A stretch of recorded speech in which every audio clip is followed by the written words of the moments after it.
పప్పు చెక్కలు ఏ విధంగా చేయాలనేది ఈరోజు వీడియోలో చూద్దామండి. ఒక మిక్సర్ జార్ తీసుకొని దానిలోనికి 1 ఇంచ్ వరకు అల్లం ముక్క, 5 పచ్చిమిరపకాయలు తుంచి మిక్సీ పట్టుకొని పక్కన పెట్టుకోవాలి. ఇప్పుడు స్టవ్ ఆన్ చేసుకొని ఒక బౌల్ పెట్టుకొని అది వేడైన తర్వాత 2 కప్పుల వాటరు, ముందుగా నానబెట్టుకున్న పెసరపప్పు, జీలకర్ర, కరివేపాకు, కొత్తిమీర, పసుపు, రుచికి తగినంత సాల్ట్, మనం మిక్సీ పట్టుకున్న పచ్చిమిరపకాయలు, అల్లం పేస్టు, కొద్దిగా నూనె యాడ్ చేసుకొని మరిగించుకోవాలి. ఇది మరుగుతున్నప్పుడు నేను 2 కప్పుల వాటర్కి 2 కప్పుల పొడి బియ్యం పిండి యాడ్ చేశానండి. ఈ విధంగా కలుపుకొని మూత పెట్టేసి కొద్దిసేపు ఆ పిండిని అలా వదిలేయాలి.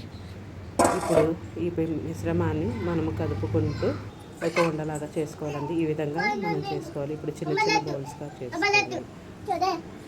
ఆ బౌల్స్ అన్ని ఈ విధంగా చిన్న సైజులో చేసుకొని ఒక పాలిథిన్ బ్యాగ్ కానీ ఏదైనా తీసుకొని ఆయిల్ అప్లై చేసుకొని ఈ విధంగా మనము ఒక గిన్నెతో ఒత్తుకుంటే మనకి ఇక్కడ పప్పు చెక్క అనేది రెడీ అవుతుందండి. ఇప్పుడు నూనె వేడి చేసుకున్న తర్వాత ఆ మరుగుతున్న నూనెలోనికి మీడియం ఫ్లేమ్ టర్న్ చేసుకొని 1 by 1 ఇక్కడ పప్పు చెక్కలు అనేది యాడ్ చేసుకోవాలి. ఒకవైపు వేగిన తర్వాత రెండో వైపు కూడా టర్న్ చేసుకొని గోల్డెన్ బ్రౌన్ కలర్ వచ్చేంత వరకు ఈ పప్పు చెక్కలు అనేవి వేయించుకోవాలండి.